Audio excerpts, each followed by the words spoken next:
फिलहाल यहां रुकेंगे एक ब्रेक के लिए। ब्रेक के बाद महा उपाय में जानेंगे गुरुवार को पीपल पूजा के खास चमत्कारिक उपाय। बने रहिए हमारे साथ।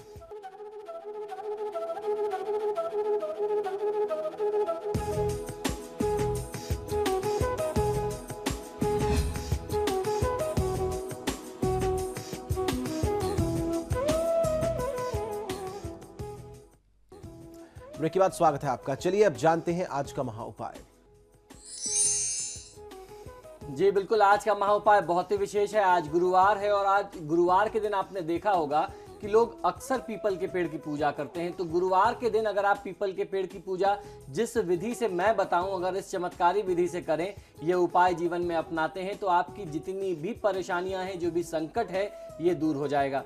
तो ये उपाय बहुत ही प्रभावशाली है। इस चमत्कारी उपाय का लाभ आपको हर व्यक्ति को अपने जीवन में एक बार तो अवश्य से लेना चाहिए।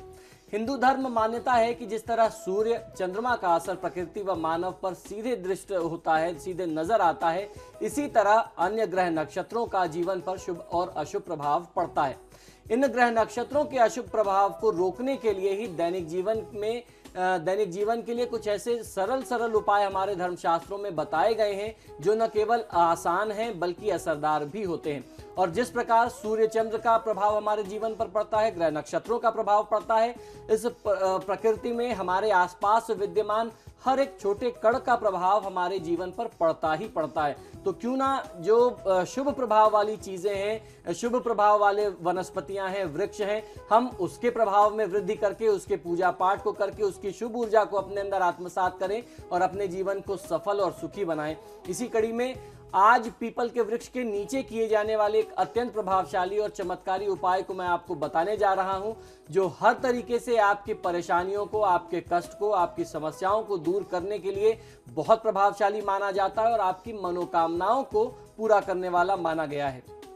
तो आइए जानते हैं कि क्या है ये खास उपाय, कब और कैसे करना चाहिए आपको ये उपाय और किस प्रकार से आप इस उपाय को करके अपने जीवन में लाभ ले सकते हैं।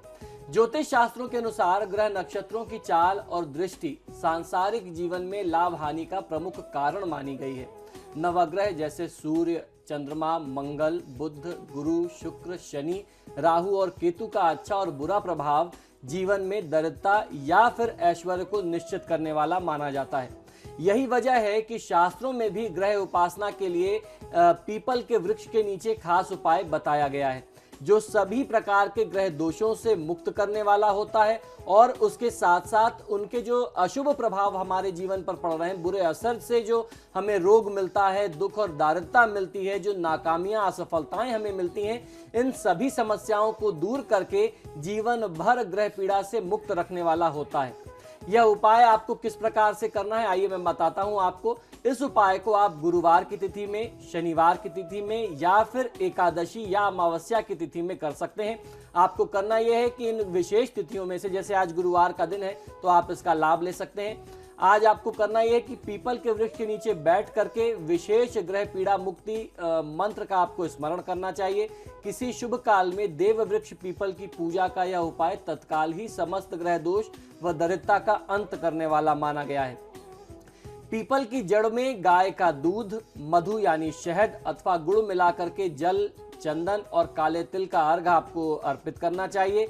मिष्ठान, 5 प्रकार के मिष्ठान या 5 मिठाइयों के पीसेज आपको वहां पे अर्पित करने हैं। आप चाहें तो 5 अलग अलग प्रकार की मिठाइयां भी अर्पित कर सकते हैं या किसी एक प्रकार की मिठाई के 5 पीस भी वहां पर 5 मिठाइयां आप अर्पित करें। और गुलाब की गंध वाली 5 अगरबत्तियां आपको वहां पर अर्पित करनी है। उसके बाद देसी घी का दीपक आपको जला करके पीपल के वृक्ष की आरती करनी है। साथ ही साथ आपको यह भी ध्यान करना है कि पीपल के वृक्ष में सभी ग्रह और समस्त देवी देवता, जो 33 कोटि यानी 33 प्रकार के देवी देवता हैं, उनकी शक्ति विद्यमान है, वह साक्षात उसमें विद्यमान है, आप उनका भी ध्यान करें। और फिर उसी दिन संध्या काल को श्वेत वस्त्र धारण करके पवित्र स्थल पर स्थित पीपल वृक्ष की जड़ में आपको इसी प्रकार से ये सारा जो मैंने द्रव्य बताया, जिसमें गाय का दूध होना चाहिए, काले तिल, चंदन, गंगा जल या किसी भी पवित्र सरोवर का, नदी का, कुंड का जल आपको उसमें मिला सकते हैं। जल के साथ ये सारी चीजें मिला करके आपको ये द्रव्य जो है विशेष अर्घ आपको अर्पित करना है। उसके बाद जनेऊ, पुष्प यानी फूल नैवेद्य अर्पित करने हैं। जो मैंने आपको बताया 5 प्रकार के मिष्ठान अर्पित करने चाहिए। और जो मंत्र मैं बता रहा हूं उस मंत्र से वृक्षराज पीपल, जिसमें भगवान श्री कृष्ण त्रिदेव और का साक्षात स्वरूप माना गया है, उनका आपको स्मरण करना है। तो कौन सा यह मंत्र है, आइए जानते हैं। इस मंत्र को बहुत सावधानी से सुनिए और इसका आप जाप और ध्यान करें तो आपको लाभ मिलेगा।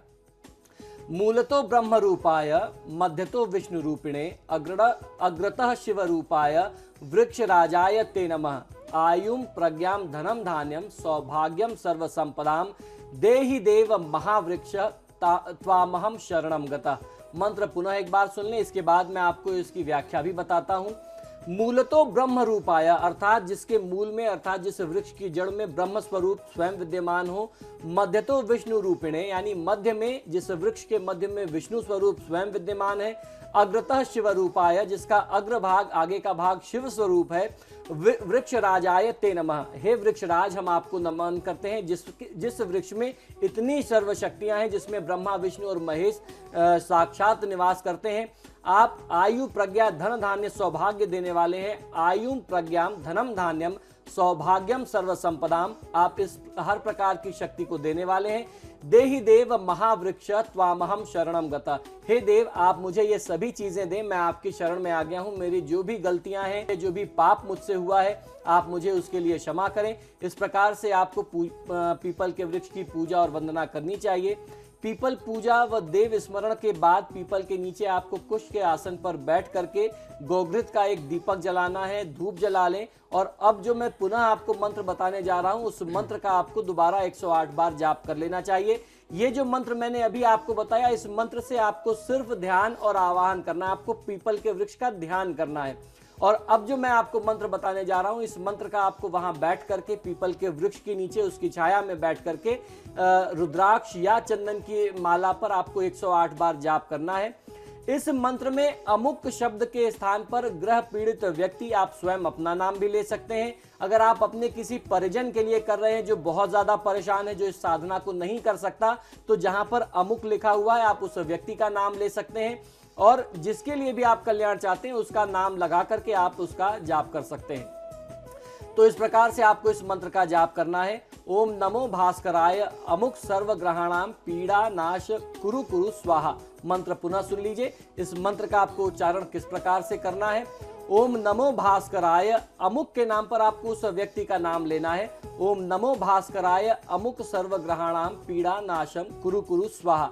इस प्रकार से आपको इस मंत्र का 108 बार जाप करना है। मंत्र स्मरण के बाद त्रिदेव यानी ब्रह्मा विष्णु और महेश की आरती आपको कर लेनी चाहिए। वृक्ष की यदि संभव हो जाए, अगर उधर जगह है तो आप 7 बार परिक्रमा कर लें। प्रसाद वहां आपने जो अर्पित किया था आपको उसे उठा लेना है, वो स्वयं भी ग्रहण करना है और बाकी अपने परिजनों इष्ट मित्रों के साथ उसे वितरण करके ग्रहण करना चाहिए। और पीपल की जड़ में अर्पित, जहां पे आपने जल अर्पित किया था वहां से यदि संभव हो जाए तो थोड़ा सा जल आप अपने घर के लिए ला करके अपने घर में छिड़कें, तो आपके घर की शुद्धि होगी। हर प्रकार के रोग शोक कष्ट से आपको मुक्ति मिलेगी। जीवन में दुर्भाग्य का साया जो आपके साथ लगातार बना हुआ है, आप उस दुर्भाग्य के बंधन से छूट सकते हैं। और वहां से थोड़ा सा जल उठा करके आपको अपने मस्तक पर लगाना चाहिए। मान लीजिए अगर मिट्टी ने सारा जल सोख लिया है तो थोड़ी सी मिट्टी उठाइए, जिस प्रकार से हम तिलक करते हैं, और उसी भावना के साथ उस मिट्टी को आप अपने मस्तक पर लेप करें और मन में ये प्रार्थना करते रहें कि हे प्रभु, मेरे जितने भी पाप हैं, जो भी कष्ट हैं, आप उसे मिटाइए, मैं आपकी शरण में आ गया हूं। ये चमत्कारी और शक्तिशाली उपाय करके निश्चित ही कोई भी व्यक्ति अपने खोए हुए सौभाग्य को पुनः प्राप्त कर सकता है, दुर्भाग्य को दूर भगा सकता है और सौभाग्य को जगा सकता है। तो ये था आज का महा उपाय।